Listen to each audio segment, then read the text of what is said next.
Assalamualaikum warahmatullahi wabarakatuh. Baiklah, saya Salina dari Prodi D3 Keuangan Perbankan. Di sini saya akan memaparkan pembahasan materi yang berkaitan dengan mata kuliah Etika Bisnis dan Perbankan yang dibimbingi oleh dosen pengampu yaitu Bapak Muhammad Hendra. Baiklah, di sini saya akan memaparkan 14 poin pembahasan yang berkaitan dengan etika bisnis dan perbankan. Yang poin pertama yang kita bahas yaitu pengertian etika bisnis dan perbankan. Sebelumnya harus kita ketahui apa itu etika. Etika berasal dari bahasa Latin yaitu etika. Sedangkan secara etimologi kata etika berasal dari bahasa Yunani yaitu ethos yang berarti norma, nilai, kaidah, ukuran bagi tingkah laku yang baik dan watak kesusilaan atau adat kebiasaan. Jadi secara umum dapat dikatakan bahwa etika merupakan dasar moral atau suatu norma dalam bersikap atau berperilaku kepada seseorang di lingkungan sekitar yang bersifat baik maupun buruk yang berhubungan dengan satu jenis kegiatan manusia. Etika bisnis adalah cara dalam melakukan kegiatan bisnis yang mencakup aspek-aspek yang berhubungan dengan individu, perusahaan, maupun masyarakat. Selanjutnya, apa tujuan dari etika bisnis? Yaitu tujuan etika bisnis yang pertama, meningkatkan kesadaran moral, sehingga pembisnis bukan saja memikirkan keuntungan dan kegiatan operasional, tetapi juga nilai dan sikap yang harus dimiliki. Yang kedua, membuat batasan-batasan bagi para pelaku bisnis, merupakan etika yang harus dimiliki. Pembatasan inilah yang membuat pembisnis dapat berjalan sesuai standar dan menghindari kecurangan. Yang ketiga, memberikan motivasi kepada pelaku bisnis untuk dapat meningkatkan kemampuan.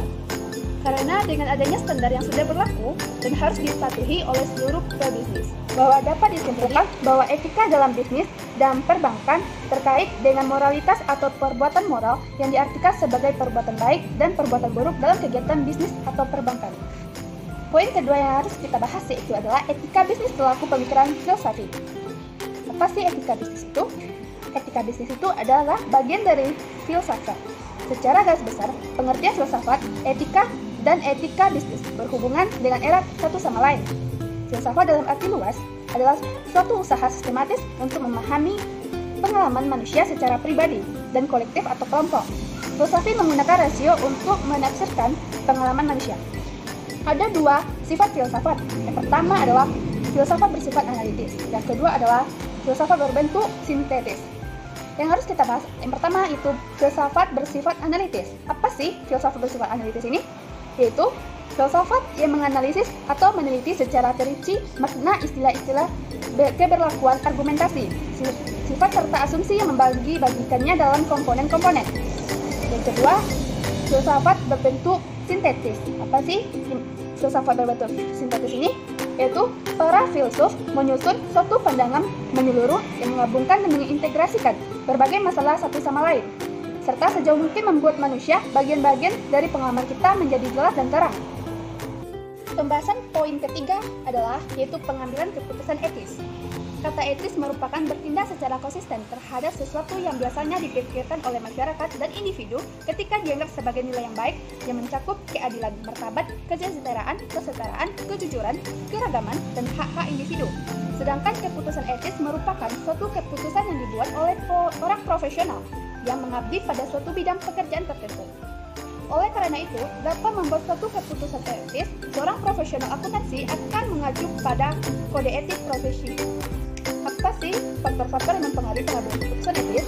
Faktornya adalah yang pertama, perkembangan moral. Yaitu fase ini adalah fase yang mengevaluasikan kemampuan seseorang untuk menilai apakah ia benar secara moral. Semakin besar perkembangan moral seseorang, maka semakin sedikit ia akan tergantung oleh pengaruh luar, sehingga ia lebih cenderung berperilaku etis. Yang kedua faktornya adalah lingkungan organisasi. Yaitu dalam lingkungan organisasi, preferensi dibuat untuk persepsi harapan organisasi atau harapan oleh karyawan. Faktor yang ketiga adalah tempat kedudukan kendali. Tempat kedudukan kendali tidak lepas dengan struktur organisasi. Secara umum, orang dengan moral yang kuat lebih kecil kemungkinannya untuk membuat keputusan yang tidak etis jika mereka dikendalikan oleh lingkungan organisasi sebagai tempat tinggal yang kurang lebih sama.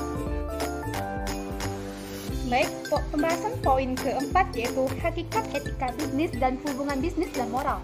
Apa sih hakikat bisnis itu? Jadi, hakikat bisnis ini adalah suatu usaha untuk memenuhi kebutuhan manusia, baik itu produk atau jasa yang bermanfaat bagi masyarakat. Hubungan bisnis dan moral adalah sebuah realita atau kenyataan yang setiap saat, setiap hari dialami, meskipun tidak secara eksplisit. Yang poin kelima pembahasannya yaitu pertanggungjawaban moral dan masalah pengawasan moral. Apa sih tanggung jawab moral itu? Tanggung jawab moral adalah kemampuan seseorang dalam menjalankan tugasnya serta memberikan tanggapan dari pemusataka berdasarkan prinsip-prinsip etika. Masalah pokok yang menjamin pengawasan atau perhatian dalam perusahaan yang menjadi sasaran kritik moral. Yang pertama yaitu status moral perusahaan. Yang kedua yaitu pertanggungjawaban moral dalam perusahaan. Yang ketiga adalah struktur perusahaan ditinjau dari segi moralnya. Poin ke-6 pembahasan yaitu pentingnya etika dalam berbisnis. Etika bisnis dalam perusahaan memiliki peran yang sangat penting, yaitu untuk membentuk suatu perusahaan yang kokoh dan memiliki daya saing tinggi serta mempunyai kemampuan menciptakan nilai yang tinggi. Diperlukan suatu landasan yang kokoh. Biasanya dimulai dari perencanaan strategi organisasi, baik sistematik prosedur yang transparan didukung oleh budaya perusahaan yang andal, serta etika perusahaan yang dilaksanakan secara konsisten dan konsekuen. Poin pembahasan yang ketujuh adalah etika mencapai laba yang layak. Macam-macam etika mencapai laba yang layak diantaranya yang pertama, pertanggungjawaban sosial. Yang kedua adalah pertanggungjawaban dunia. Yang ketiga adalah etika laba. Yang keempat adalah etika kesadaran pertanggungjawaban sosial. Prinsip-prinsip dalam etika mencapai laba yang layak yaitu sebagai berikut. Pertama, prinsip otonomi. Prinsip otonomi adalah sikap dan kemampuan manusia dalam mengambil keputusan, serta bertindak menurut kesadarannya tentang hal yang dianggap baik untuk dilakukan. Yang kedua adalah prinsip kejujuran. Yang ketiga adalah prinsip keadilan. Yang keempat adalah prinsip saling menguntungkan. Yang kelima adalah prinsip integritas moral. Poin pembahasan yang ke-8 adalah asas-asas etika jabatan. Sebelumnya, teman-teman harus mengetahui apa itu jabatan. Jabatan itu adalah serangkaian tugas-tugas yang ditandai oleh kemampuan dan tanggung jawab tertentu yang membutuhkan waktu dan perhatian penuh yang dilakukan oleh seseorang.